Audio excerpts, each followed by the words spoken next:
नमस्कार, स्वागत है आपका जेकेएलएच प्राइम टाइम में। मैं हूं आपके साथ सना वारिस। जम्मू कश्मीर से अनुच्छेद 370 को निरस्त किए जाने के खिलाफ विभिन्न याचिकाओं पर सुप्रीम कोर्ट में आज 12वें दिन की सुनवाई जारी रही। इस दौरान अदालत ने केंद्र सरकार से दो अहम सवाल पूछे।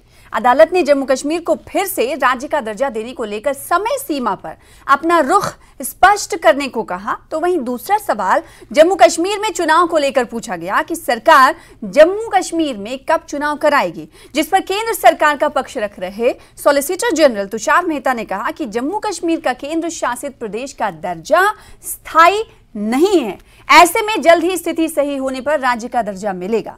तो वहीं चुनाव को लेकर केंद्र ने 31 अगस्त को जानकारी देने को कहा है।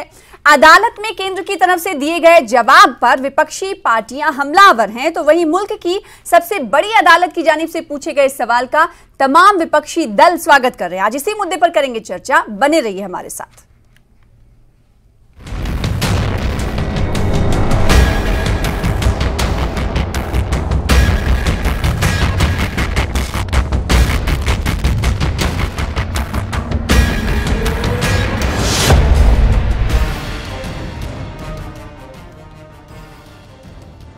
तो जम्मू कश्मीर में लोकतंत्र की बहाली को लेकर महत्वपूर्ण सवाल आज पूछे गए मुल्क की सबसे बड़ी अदालत में, जिस पर केंद्र की तरफ से सॉलिसिटर जनरल ने केंद्र का पक्ष रखा है और ज्यादा जानकारी देने के लिए 31 अगस्त का वक्त भी मुकर्रर उनकी तरफ से जवाब में कहा गया। आज इसी मुद्दे पर करेंगे चर्चा। हमारे साथ खास मेहमान जुड़ रहे हैं जिनसे हम समझने की कोशिश करेंगे कि आज की सुनवाई में जो महत्वपूर्ण बातें सामने आई हैं उस पर उनकी क्या प्रतिक्रिया है और इससे वो आइंदा की हिकमत अमली या फिर नजरिए को या फिर उनकी उम्मीद किस तरह से बर आती है, ये समझने की जरूरत हो जाती है कि जम्मू कश्मीर में जो विपक्षी दल हैं, विपक्षी पार्टियां हैं, वो आज की इस प्रोसीडिंग्स को किस तरीके से देखती हैं और आज के पूछे गए सवाल और जवाब पर उनकी क्या कुछ प्रतिक्रिया है। दो खास मेहमान इस वक्त टीवी स्क्रीन पर आपको नजर आ रहे हैं। रविंद्र शर्मा साहब हैं जो कि सीनियर लीडर हैं कांग्रेस के, हमारे बीच मौजूद हैं, आपका स्वागत करते हैं। इसके अलावा एक और खास मेहमान एडवोकेट आरिस पठानिया साहब, भारतीय जनता पार्टी के स्पोक्स पर्सन हैं, आपका भी स्वागत करते हैं इस खास डिबेट का हिस्सा बनने के लिए। और इसके अलावा दो और खास मेहमान हैं जिनका हमें इंतजार है। हमारे साथ एनसी के सीनियर लीडर होंगे और इसके अलावा लीगल एक्सपर्ट के तौर पर इरफान हफीज लोन साहब हमें ज्वाइन करेंगे आपसे कुछ देर बाद। रविंद्र शर्मा, मैं आपसे चर्चा की शुरुआत करूंगी। अगर जहां तक मुझे जानकारी है कि कांग्रेस पिटिशनर नहीं है इस मामले में, आज जो बात हुई, जो पक्ष रखा गया केंद्र सरकार की तरफ से और अदालत ने जो सवाल पूछा है केंद्र से, उस पर कांग्रेस क्या कुछ राय रखती है और आज के पूछे गए सवाल के पर आपको क्या आने वाले दिनों में उम्मीद नजर आती है? बहुत ही दिलचस्प आर्गुमेंट्स जो है वो चल रहे हैं और माननीय उच्चतम न्यायालय की तरफ से भी जो सवालात किए जा रहे हैं उससे जुडिशरी की इमेज बहुत इनहांस हुई है, लोगों का विश्वास है और जम्मू कश्मीर के लोग अब विश्वास करते हैं कि केंद्र सरकार ना तो यहाँ चुनाव कराना चाहती है जल्दी से, 5.5 साल हो रहे हैं, और ना ही यहाँ पे रियासत बहाल करना चाहती है। बाकी हुकूमत तो बात की बात है, लेकिन यह है कि ये दो चीजें बहुत जुल्म है और ये एक मदर ऑफ डेमोक्रेसी कहते हुए अब हमको शर्म आती है कि इतने बड़े लोकतंत्र का हिस्सा होते हुए जम्मू कश्मीर को एक तरफ से आप दावा करते हैं कि हालात बहुत सामान्य हो गए, सब कुछ ठीक हो गया, और दूसरी तरफ से आप चुनाव नहीं करवा सकते, कराना नहीं चाहते। क्या आपकी ये भी तानाशाही है कि क्योंकि आप जीत नहीं सकते, आपको हार का डर है और आप चुनाव नहीं कराना चाहते, आप राज्य का दर्जा बहाल नहीं करेंगे क्योंकि आपकी मंशा नहीं है। अब सुप्रीम कोर्ट ने ये पूछा है और उसका मतलब यह है कि सुप्रीम कोर्ट गंभीर है कि कब तक आप करेंगे, रोड मैप बताइए, और उन्होंने कहा कि ब्रेक के बाद हमको खबर दीजिए। तो ये बहुत ही हमें राहत मिलती है वो लोग जिन्होंने ये महसूस किया है कि हमारा दर्जा, हमारी पहचान खत्म कर दी। एक डोगरा रियासत थी, बड़ी बड़ी शान से बीजेपी वाले कहते हैं डोगरों की रियासत है डोगरा, लेकिन उसी पंडित प्रेमनाथ डोगरा, उसी जो है वो महाराजा हरि सिंह के साथ ये बिट्रेल है कि उनकी रियासत का पहचान खत्म कर दी और अब उसके जम्मू कश्मीर के लोग भीख मांगे उनसे कि आप रियासत का दर्जा बहाल करो। 5 साल से ऊपर हो गए के सुप्रीम कोर्ट का खुद के फैसले हैं कि 6 महीने के अंदर जहाँ पे असेंबली भंग है वहाँ चुनाव होने चाहिए, कोई और वजह बताई नहीं जानी चाहिए। आप 5 साल के बाद भी सुप्रीम कोर्ट को गोलमोल जवाब दोगे और आप कहोगे लेकिन टाइम नहीं बताओगे कि कब करेंगे, क्यों नहीं करेंगे, इसकी वजह बताइए। तो हम तो सुप्रीम कोर्ट में विश्वास रखते हैं, ये एक मनमर्जी की बात रही है, इसीलिए हम कहते हैं कि ये तानाशाही है, आपको करे वो करेंगे। ठीक है, रविंद्र शर्मा साहब ने अपनी बात रखी। इरफान हफीज लोन साहब एक खास मेहमान हमारे साथ लीगल एक्सपर्ट के तौर पर जुड़ गए हैं, आपका वेलकम करते हैं। इरफान साहब, आपका ही रुख करना चाहेंगे, आज की जो सुनवाई हुई इस पर केंद्र से जो सवाल सुप्रीम कोर्ट ने, मुल्क की सबसे बड़ी अदालत ने पूछे, दो अहम सवाल पूछे गए, चुनाव कब कराएगी सरकार, और दूसरा ये कि पूर्ण राज्य के दर्जे को लेकर क्या कुछ केंद्र सरकार के पास रोड मैप है, इस पर स्थिति स्पष्ट करने को, रुख स्पष्ट करने के लिए कहा गया। इस पर आप क्या कुछ कहना चाहेंगे और आपको क्या लगता है कि आज के इस पूछे गए सवाल से या फिर केंद्र सरकार के दिए गए जवाब से आगे का रुख स्पष्ट हो रहा है? देखिए सना जी, अगर आपको याद होगा सरकार ने जो पार्लियामेंट में बात कही थी, जिन दिनों उन्होंने 5 अगस्त का फैसला लिया, जिसे मैं गैर आईनी और गैर जमहूरी मानता हूं, और मेरे पास रीजन से ये कहने के लिए कि वो गैर जमहूरी है और गैर आईनी है, मैं एक बाशिंदा होने के नाते ऐसी बात कह रहा हूं। तो तब पार्लियामेंट में केंद्र सरकार ने या उसके बाद जो प्रधानमंत्री ने संबोधन किया, तो उन्होंने कहा कि हम जल्द से जल्द जम्मू कश्मीर में राज्य का दर्जा वापस करेंगे और जम्मू कश्मीर को हम दर्जा इकबाल करेंगे और वहां पर चुनाव कराएंगे। लेकिन सना जी, आपको मैं बताना चाहता हूं, 2014 में लोगों ने यहाँ पर चुनाव देखे हैं, हम 2000 इस वक्त 23 में है, 9 साल पहले यहाँ पर चुनाव हुए हैं।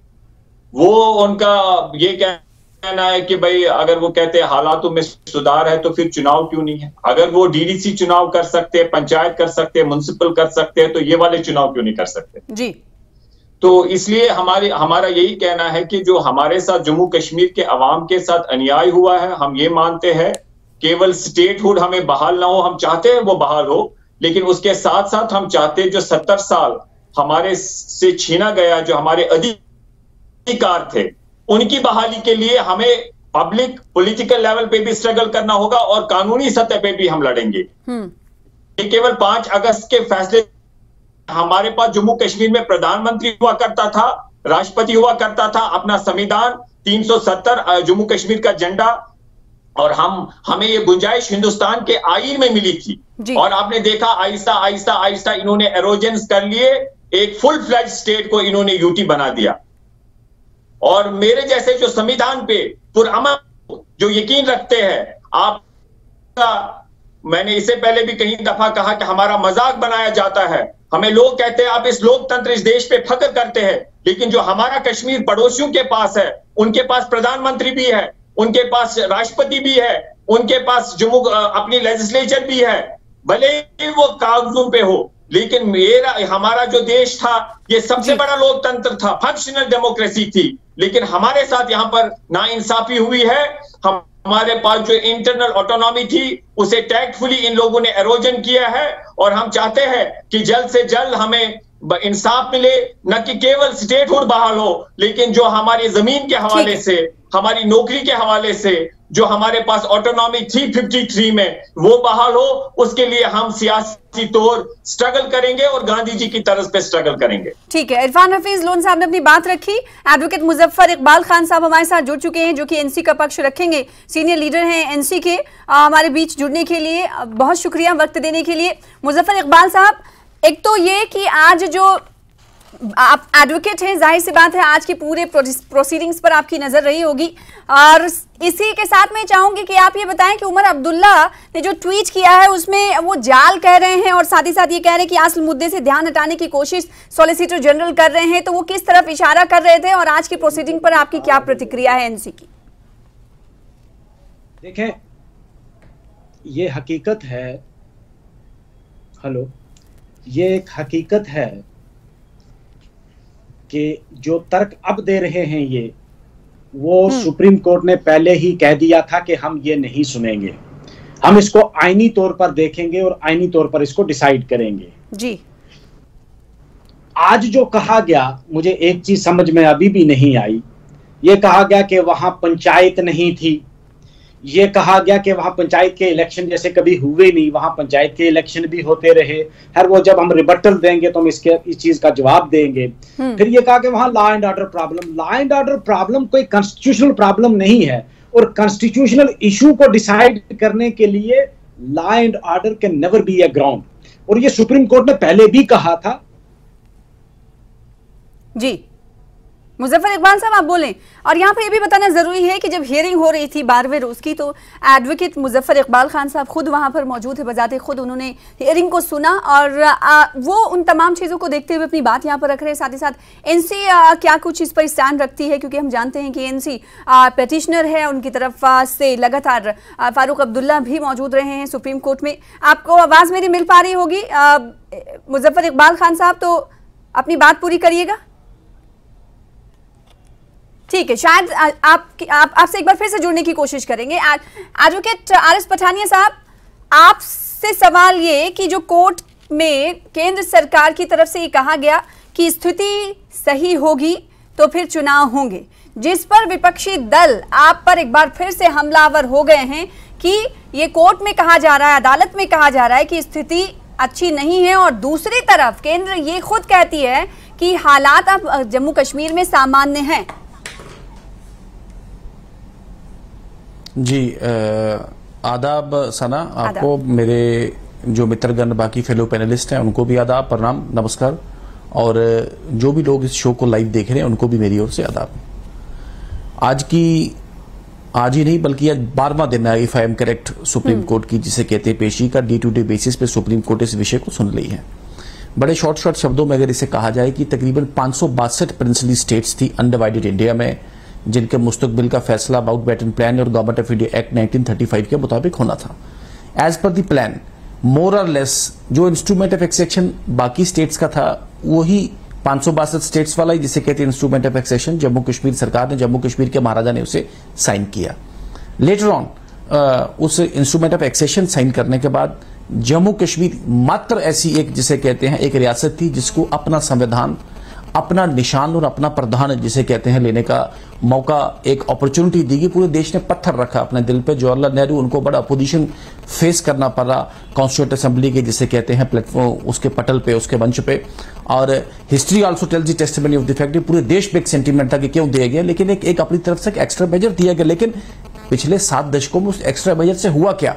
उस extra measure it brought injustice to refugees, उससे इनजस्टिस हुआ, या जम्मू कश्मीर की बेटियों को इनजस्टिस हुआ, यहाँ के शेड्यूल कास्ट दलित जिसे कहते हैं लोगों। और कल सुप्रीम कोर्ट ने भी अपना ऑब्जर्वेशन दिया है कि आपने जो वो स्पेशल प्रावधान 35 से भी एक धारा 370 की ही उपज है। हाँ। सबसे पहले राइट टू प्रॉपर्टी, आपने मौलिक अधिकारों का हनन किया, राइट टू एम्प्लॉयमेंट भी आपने नहीं लेने दिया, और सबके साथ साथ राइट टू सेटल ऑल्सो आपने 3 मौलिक अधिकारों का डायरेक्टली हनन किया। और जम्मू एंड कश्मीर जो पूरे देश का एक मुकुट था, देखिए सबके ध्यान में रहे कि जम्मू कश्मीर अकेली रियासत थी जहां पे अंग्रेजों का डायरेक्ट रूल नहीं था, लेकिन जम्मू कश्मीर टेल एंडर बन गया।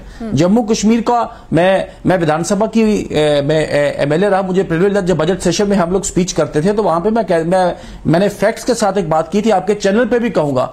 उत्तर प्रदेश से ज्यादा grant and aid Jammu Kashmir ने पिछले दशकों से ली। कहां उत्तर प्रदेश, कहां जम्मू एंड कश्मीर? जितनी हमारी जिसे कहते हैं इनकम थी, उससे मुलाजमीन की तनख्वाह भी हम लोग नहीं दे सकते। भाई भतीजावाद, लूट खसूट, करप्शन क्या नहीं देखा जम्मू कश्मीर ने उसमें। और मेरे दोस्त अभी बात वो बॉर्डर पार वाले जिसे कहते हैं कश्मीर की बात करें, हमारे भाइयों का दर्द इतना बेदर्दी से मत सुनाए। पाकिस्तान में दी मोस्ट डिस्क्रिमिनेटेड कम्युनिटी अगर कोई है तो वो पाक अधिकृत जम्मू कश्मीर के हमारा जिसे कहते हैं कश्मीरी भाई है वहां पे। जहां तक आज के विषय की बात करें, मैं बड़ी रिस्पॉन्सिबिलिटी और बड़ी जिम्मेवारी के साथ कहूंगा, जम्मू कश्मीर रियासत है, रियासत था और रियासत ही रहेगा जम्मू कश्मीर। जम्मू कश्मीर में चुनाव भी होंगे, बड़े दर्द और बड़े दुख के साथ। इन्हें क्या दुख है? हमें दुख है इसका यूटी का बनना, पर किस हालात में बनाया गया। क्या मैं बोलूं कि परिस्थिति कैसी बनी जम्मू कश्मीर में पिछले 6-7 दशकों में?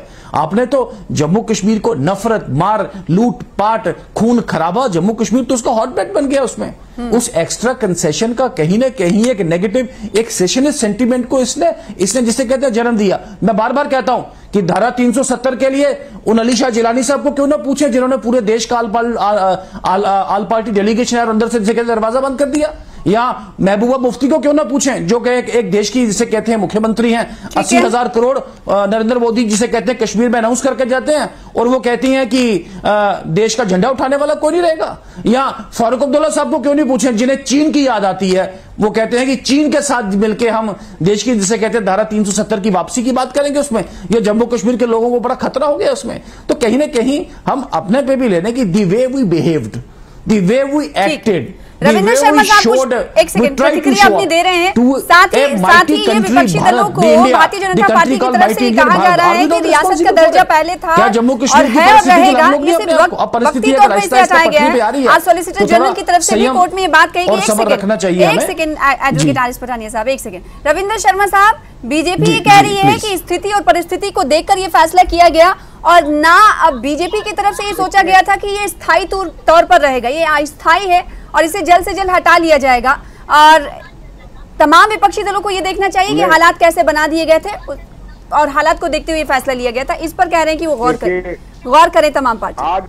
आज आपका मुद्दा सना जी क्या है? जो आज का मुद्दा है, पठानिया जी मेरे अजीज भाई हैं, वो उस पर तो आई नहीं, आना ही नहीं चाहते क्योंकि जवाब कोई नहीं है।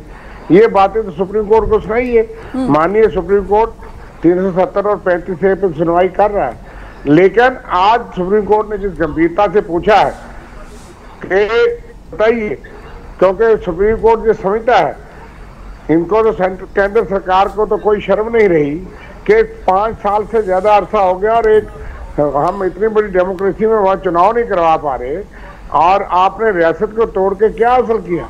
और ये धानिया जी बड़े खुशी हुई मुझे कि ये कहते हैं रियासत ही है और रहेगी। आज तो ये नहीं कह सकते, कानूनदान है, बिल्कुल रहेगी। कहता तो मैं मान लेता, लेकिन आज तो यूटी है और बनाया किसने, क्यों बनाया, क्या हुआ? मेरा कहने का मकसद है रियासत रहेगी, बेफिक्र रहे हम, यूटी नहीं रहेगी। 30 सालों में नहीं रहेगी, वो तो लोग लेके रहेंगे, सुप्रीम कोर्ट रिस्टोर करके रहेगा। हमको पूरा विश्वास है कि फटकार पड़ी है। सुप्रीम कोर्ट का कहना यही था, आप जानते हैं, वकील है, मैं भी जानता हूँ, ये कहना ही काफी है सुप्रीम कोर्ट का कि बताइए what is your road map. वो समझते हैं सुप्रीम कोर्ट के अपने फैसले कि जहाँ पे असेंबली नहीं है वहाँ 6 महीने के अंदर चुनाव होने चाहिए। आपने 5 साल से ज्यादा खींच लिया, सुप्रीम कोर्ट कब तक सब्र करेगा? ये तो नाराजगी हो जाएगी, क्योंकि ये गलत बात है। और चुनाव करवाने आयोग से कर रहे थे, चुनाव आयोग को कोई दुश्मनी नहीं है जम्मू कश्मीर लोगों के साथ, तो आप सुप्रीम कोर्ट से मांग दो कर रहे हैं। और मुझे विश्वास है कि सुप्रीम कोर्ट ऐसी ऑब्जर्वेशन कर रहा है, सरकार को समझ हो, ऑब्जर्वेशन का भी अपना एक मायना होता है, ये जानते हैं पठानिया जी। और आज जो उन्होंने कहा कि ब्रेक के बाद रिपोर्ट लेके आइए, इट वॉज एनफ और it has given relief to the people of Jammu Kashmir के कोई तो सुन रहा है इस देश में, इसलिए हमें तो बाकी चीजों पे हम सब लोग इकट्ठे। जब मुल्क की सबसे बड़ी अदालत किसी मुद्दे पर केंद्र सरकार को या सरकार को ये कहता हो कि रोड मैप आपके पास क्या है और आप कब इस हवाले से फैसला लेने वाले हैं, तो क्या इसका दबाव किसी भी सरकार पर किस तरह से पड़ता है? और आपको क्या लगता है कि इस मुद्दे पर केंद्र सरकार के ऊपर अब दबाव पड़ रहा है? आने वाले दिनों में जो उम्मीदें विपक्षी पार्टियां कर रही हैं, अब वो कहीं ना कहीं उम्मीदें उनकी पूरी होगी जल्द ही? सबसे पहले हम यही कहना चाहेंगे कि केंद्र सरकार। इरफान साहब, आपकी आवाज हम तक नहीं पहुंच पा रही। हाँ बोलिए। जी मैं आपको सुन पा रहा हूँ, आप सुन रहे हैं मेरी बात? जी जी बोले। जी मैं ये कह रहा हूं, जो केंद्र सरकार है, इन्होंने वो हिटलर की पॉलिसी अपनाई है, झूठ बोलो, रिपीट करो और ये सत्य लगे, लेकिन आखिर सच्चाई की ही जीत होती है। इन्होंने पार्लियामेंट में कहा कि जैसे अभी पठानिया साहब भी कह रहे थे, इन्होंने पार्लियामेंट में कहा कि वहां प्रिवेंशन ऑफ करप्शन एक्ट है ही नहीं, भ्रष्टाचार विरोधी कानून, जबकि हमारे पास जबरदस्त मजबूत कानून था। इन्होंने कहा वहां सूचना का अधिकार ही नहीं है, अभी केंद्र सरकार ने बनाया नहीं था, हमारे पास उससे पहले वो कानून था। लैंड रिफॉर्म्स पूरे देश में सबसे पहले जम्मू कश्मीर में हुए। राइट टू एजुकेशन, मैं आपको वसूख के साथ कहता हूं, अगर आप हमारे कैपिटल में भी जाएंगे, दाएं बाएं देखेंगे, बहुत दुख होता है, ठीक होना चाहिए वो। वहां पर भी अगर आप देखेंगे तो लोग जो होते हैं सड़क पे सोते हैं और कभी कुछ लोग मैंने देखे डस्टबिन से खाना निकालते हैं। लेकिन जम्मू कश्मीर में ऐसे हालात बिल्कुल नहीं, किसी एक को भी नहीं आ पाएंगे अगर वो गरीबी सतह से नीचे भी रहता है। लेकिन बदकिस्मती ये है कि जम्मू के इन्होंने कहा कि 370 जो है ये रुकावट है विकास में, वहां पर भ्रष्टाचार विरोधी कानून नहीं है, वहां लोकतंत्र नहीं है, वहां भ्रष्टाचार है। अरे भाई, अगर कोई भ्रष्टाचार करता है उसके खिलाफ आप कार्रवाई करिए, आपके पास कानून है। आपने हमें स्टेटहुड क्यों छीना? हमारी एक हिस्टोरिकल स्टेट थी, इसे यूटी क्यों बनाया? हमारे पास प्रधानमंत्री संविधान में हुआ करता था, भारत के संविधान ने गुंजाइश दी थी। आपने हमें मुख्यमंत्री भी नहीं रखा, गवर्नर भी नहीं रखा, एलजी बना दिया। हाँ। आप ये मैं कहना चाहता हूं कि केंद्र सरकार के पास कोई है ही नहीं, वो रिपीट करते रहते झूठ, जैसे वहां जी चुनाव नहीं होते थे, पंचायती चुनाव नहीं है, एजुकेशन नहीं थी, इतना झूठ बोलते हैं कि हमें शर्म। ठीक है, तो हम यही भारतीय जनता पार्टी इतनी झूठ बोलती है कि इरफान हफीज लोन साहब को शर्म आती है, कह रहे हैं कि, और इतनी बार झूठ रिपीट होता है भारतीय जनता पार्टी की जानिब से कि वो इतनी बार झूठ रिपीट करते हैं ताकि वो सच साबित हो जाए। आरिफ पठानिया साहब, आपके अकाउंट में वो 15 लाख आए कि नहीं? इरफान साहब सुन लें, धारा 370 एक काला धब्बा और एक फ्रॉड था डेमोक्रेसी पे। जम्मू कश्मीर में ना राइट टू फूड, ना ही राइट टू एजुकेशन, ना ही पंचायती राज का 3 टायर सिस्टम था जम्मू कश्मीर में। सुन ले मेरी बात प्लीज सुन ले। जम्मू कश्मीर, मैं गलत हो सकता हूँ, मुझे कॉन्ट्रैक्ट कीजिएगा मेरी बात। जम्मू कश्मीर में पूरे देश के एसपीज को फॉरेस्ट राइट्स एक्ट का जिसे कहते हैं प्रावधान था, जम्मू कश्मीर में वो प्रावधान नहीं था। वो कानून जो यहाँ की दी पावर्स दैट बी, 3 परिवार, जो 3 परिवारों को सूट करता था वो जम्मू कश्मीर में आता था, लेकिन जो जम्मू कश्मीर के लोगों को, जम्मू कश्मीर को, आवाम को जो तरक्की और महबूबी दे सके वो जम्मू कश्मीर में नहीं आता था। इसमें this is an approved, this is an attested, this is an acknowledged fact. पूरे देश भर में there was a political consensus, धारा 370 जानी चाहिए इररिस्पेक्टिव ऑफ पॉलिटिकल पार्टी। और आप रीजनल पॉलिटिकल पार्टीज भी आपके मन में कहीं था कि जाना चाहिए, लेकिन क्या करें, वोट बैंक की राजनीति है, एक सब्ज बाग लोगों को दिखाना है, एक जिसे कहते हैं एक टाली दिखानी है उनको, लोगों को बना के एक नया कोई जिसे कहते हैं कोई तमाशा खड़ा करना, नथिंग मोर देन दैट उसमें। अब now it is a gone chapter. 2 बात की जहां बात की है, मैंने कहा रियासत थी, रियासत है, रियासत रहेगी, और जम्मू कश्मीर में बहुत जल्दी असेंबली इंतखाबात होंगे, हमारा ये कंसिडर्ड स्टैंड है आपके सामने। पहले तो 9 साल की बात मत करें। 5 अगस्त 2019 के बाद एक डिलिमिटेशन कमीशन का गठन हुआ। उस डिलिमिटेशन कमीशन के बाद चूंकि वो असेंबली के जिसे कहते हैं बॉर्डर्स चेंज हो गए, तो there needed to be extensive voter revision exercise. उस वोटर रिवीजन एक्सरसाइज के बाद जिसे कहते हैं वो पिछले अक्टूबर जिसे कहते हैं नवंबर 2022 में खत्म हुआ। जम्मू कश्मीर में विधानसभा चुनाव को लेकर पंचायत चुनाव, म्युनिसिपल चुनाव, लोकसभा चुनाव चल रहा है, इनके और साथ आज इनके आगे पीछे विधानसभा चुनाव भी जम्मू कश्मीर में कि चुनाव को लेकर 31 अगस्त को विस्तृत जानकारी देंगे। इस पर रविंद्र शर्मा साहब, आपको क्या लगता है कि 31 अगस्त को जब सॉलिसिटर जनरल मुल्क की सबसे बड़ी अदालत में पहुंचेंगे तो चुनाव के हवाले से वहां पर जानकारी दी जाएगी? आप क्या अपेक्षा रखते हैं? बिल्कुल, ये क्या उम्मीद है? खबर है, और बीजेपी को ये खबर है। ये कुछ अरसे से कह रहे हैं चुनाव होना चाहिए, चुनाव होना चाहिए, पार्टी कह रही है चुनाव होना चाहिए, और पार्टी की गवर्नमेंट चुनाव नहीं करवा रही। ये किसको बेवकूफ बना रहे हैं? इनको ये समझ है और ये भी पता है कि सुप्रीम कोर्ट इनको बिल्कुल खाली नहीं छोड़ेगा। ये फटकार पड़ती रहेगी और फटेगी, और ये सुप्रीम कोर्ट कहेगा कि जल्द से जल्द चुनाव कराइए। इनको अब सुप्रीम कोर्ट के आदेश के मुताबिक करना पड़ेगा। अगर पहले मान लेते तो क्रेडिट बीजेपी को जाता।